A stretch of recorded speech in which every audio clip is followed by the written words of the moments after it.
Olá, crianças! Vamos para a nossa aula de História dessa semana? Vamos lá no nosso LDI, na página 10 e 11 hoje, tá ok, crianças? Então vamos iniciar. A vida em uma aldeia indígena. Nós estamos trabalhando esse conteúdo sobre os indígenas em história já faz um tempinho, não é mesmo? Então vamos fazer a leitura para a gente conhecer um pouquinho mais sobre a história dos indígenas. Então veja aí, ó, no passado, muito antes da chegada dos europeus, o território onde atualmente é o Brasil era habitado por milhões de indígenas. Leia as informações a seguir e conheça um pouco do modo de vida indígena em uma aldeia localizada no Parque Indígena do Xingu, no estado do Mato Grosso. Então veja aí, ó, o que eles fazem? Os homens pescam e caçam, além de construir habitações. As crianças se divertem jogando peteca, tomando banho de rio ou brincando com animais de estimação. Olha que beleza as imagens. Olha aqui. O cacique é o líder da aldeia. Ele deve pensar no bem de todos da comunidade. Então é quem organiza, quem dirige a comunidade, né? Todos obedecem o cacique. Olha aqui, o pajé, quem é o pajé? O pajé detém conhecimento sobre as ervas medicinais e sobre os rituais realizados na aldeia. Então, o pajé, ele é como se fosse um farmacêutico, um médico e também da parte religiosa, né? Porque ele detém o conhecimento também da parte religiosa. É uma figura bem importante para os indígenas. Agora aqui, crianças. As mulheres cuidam da agricultura, preparam alimentos e produzem objetos artesanais. Então veja, a tarefa das mulheres são bem importantes.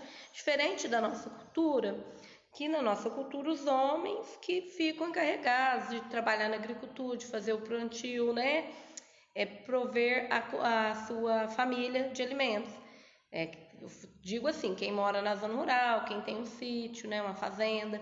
Já nos indígenas são as mulheres que plantam, que cuidam, plantam o milho, a mandioca, que colhem, né, que produzem o polvilho, o fubá e os derivados aí. São as mulheres que ficam responsáveis. Os homens ficam responsáveis por caçar, pescar, né, construir habitações, olha aí, proteger eles, né, a tribo. Agora aqui embaixo, crianças, as moradias indígenas são chamadas de malocas. Uma única maloca pode abrigar dezenas de famílias, certo? Olha, no caso dessa maloca, ela é bem grande, olha aí, dezenas de famílias, quer dizer, se uma família tem 2 ou 4, pensa 10 vezes 2, 20, 10 vezes 3, 30, 10 vezes 4, 40. Então, se for uma família de 4 pessoas, vai ter umas 40 pessoas, tá vendo? 10 famílias, né? Se for uma família maior, isso aí é uma média, viu, criança? E também que nós conhecemos que as casas deles chamam ocas também, né? Nós já temos esse conhecimento. Estudamos em outros livros, não é verdade? Continuando aqui, agora vamos para as atividades. Primeiro, nós vamos ler essa obra de arte. Olha aí, é um quadro, né, de Oscar Pereira da Silva, que se chama Desembarque de Cabral em Porto Seguro. É de 1922 essa pintura, é um óleo sobre tela. Está no Museu Paulista da USP, em São Paulo. Ele é um quadro bem grande, de 1,90 por 333 centímetros, né? Muito grande, né? Mais de 3 metros de largura e 1,90 de altura, certo? Olha aí, o que nós estamos vendo nessa imagem? Vamos explorar ela, vamos analisar? Então aqui fala que é a chegada de Cabral, de Pedro Álvares Cabral, né? Que Pedro Álvares Cabral foi quem dirigia comandava, né? Era o comandante do navio dessas embarcações, não só um, né? Várias embarcações que se dirigiam ao Brasil, no caso Porto Seguro, na Bahia. Foi quando chegaram aqui os primeiros, né, navios no Brasil, onde na época habitavam apenas índios na nossa região. Então a história antiga fala que Pedro Álvares Cabral foi quem primeiro chegou aqui no Brasil. Então chegou aqui primeiro, mas encontraram, o que eles encontraram? Não era um país sem habitações. Índios, nosso país era habitado por índios. Então olha aí, na imagem vemos os índios aí, né, seminus, né, somente com aquela cobrindo a parte de baixo, era a forma que eles se vestiam na época.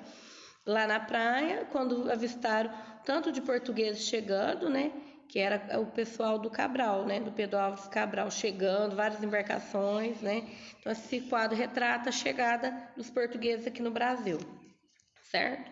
Olha aí as perguntinhas. Com base na leitura, marque com X as respostas corretas.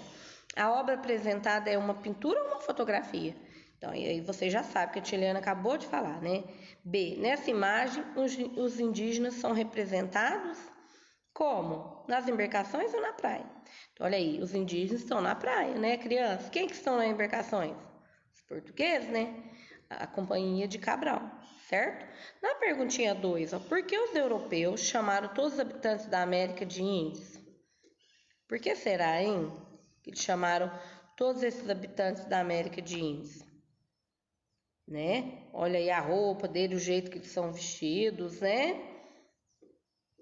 Então, olha só, vou explicar essas questões para vocês. Os europeus não respeitavam muito as diferenças de etnia, não, né, entre os povos indígenas. Por isso, denominaram todos como os índios. Outro motivo decorre do fato de Cristóvão Colombo acreditar ter chegado às Índias em 1942. É que quando ele saiu com destino, programou essa viagem, ele queria ir para as Índias, em 1492 isso, e não aqui no Brasil, mas lá no mar, não sei o que aconteceu, se foi tempestade, o que aconteceu, que eles se extraviaram, acabaram chegando ao Brasil, que ainda era uma terra não descoberta, né?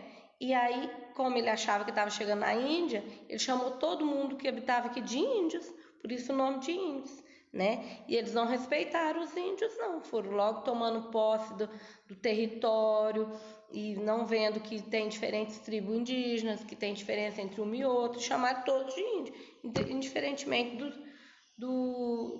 de qual tribo era. Certinho, crianças? Então, boa aula de história, aguardo a sorte de vocês.